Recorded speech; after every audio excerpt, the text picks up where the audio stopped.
Ole, the PM Legislature Party mingin sibay kan buka chu. Voi na kan soi tum hi subject pahnih ania hemi chungchang a hian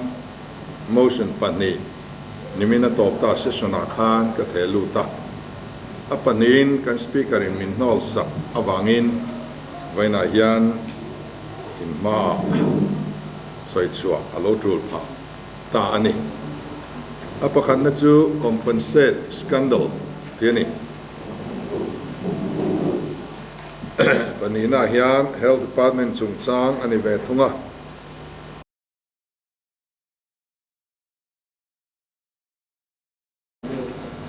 dan chu kan bi chianga hetiang anga motion hi don drama hia upload jing ber po kania hnawl theih nia ka hria van ka dilani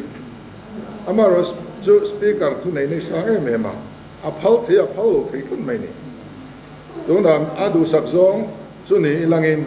hei soi se kan party ta na thang atiang zong chu ni se min phal sak em a ma se angi hausa soi chuan kan min se don kan ho tu ten min leo don ti a lawa wang khan min phal sak da lo te pon ni theia hnawl theih tu khan ni to tho mai a speaker tu thuan ya kan social thei lo ka